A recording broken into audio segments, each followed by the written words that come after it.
Next 8 వారాల్లో ఒక్క కుక్క కూడా రోడ్డు మీద కనిపించకూడదు అని ఆగస్టు 11న సుప్రీంకోర్టు షాకింగ్ ఆర్డర్ ఇచ్చింది. అసలు ఇంతకీ ఏంటి సంగతి? ఇంటర్నెట్ మొత్తం ఎందుకు హడావిడి అవుతుంది? 2 నిమిషాల్లో క్లియర్ గా చెప్తాం.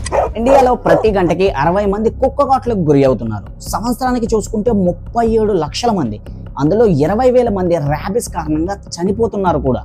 రోడ్డు మీద తిరిగే ప్రతి కుక్కను capture, sterilize and permanent shelters లో పెట్టి లాక్ చేయాలి. ఈవెన్ ప్రతి షెల్టర్ కి CCTV ఇన్స్టాల్ చేసి క్లోజ్లీ మానిటర్ చేయమని, ఒక్క నిమిషం కూడా స్ట్రీట్స్ మీద కుక్కలు కనిపించకూడదు అని సుప్రీంకోర్టు నొక్కి చెప్పింది. ఎవరైనా ఈ ఆర్డర్స్ ను ఫాలో చేయకపోతే లీగల్ యాక్షన్ ఇమ్మీడియట్ గా తీసుకోవడం జరుగుతుంది అని కూడా చెప్పింది.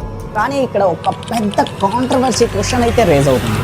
ఎనిమల్ బర్త్ కంట్రోల్ రూల్స్ 2023 ప్రకారం డాగ్స్ ను స్టెరిలైజ్ చేశాక సేమ్ లొకాలిటీలో విడిచిపెట్టాలి అని ఆ డాక్యుమెంట్ లో క్లియర్ గా రాసింది. అయితే ఈ లా ఏమైంది అని Animal right activist including PETA members కూడా క్వశ్చన్ చేస్తున్నారు.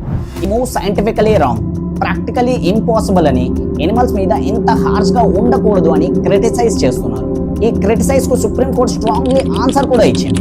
సంవత్సరానికి 20,000 మంది, ఇన్ఫాక్ట్ ప్రతి గంటకు 60 మంది చిన్నపిల్లలు కుక్క కాట్లకు గురి అవుతున్నారు.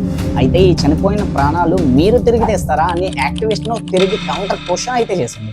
ఈ మొత్తం టాపిక్ విన్నాక మీరు చెప్పండి, ప్రజల సేఫ్టీ కోసం స్టెప్ తీసుకున్న సుప్రీంకోర్టు కరెక్టా, లేదా డాగ్స్ ఫ్రీడమ్ కోసం ఫైట్ చేస్తున్న ఎనిమల్ రైట్ యాక్టివిస్ట్ కరెక్టా? కామెంట్స్ లో తప్పకుండా రాయండి. అలాగే ఇలాంటి మరిన్ని వీడియోస్ కోసం ఈ ఛానల్ అయితే సబ్స్క్రైబ్ చేయండి.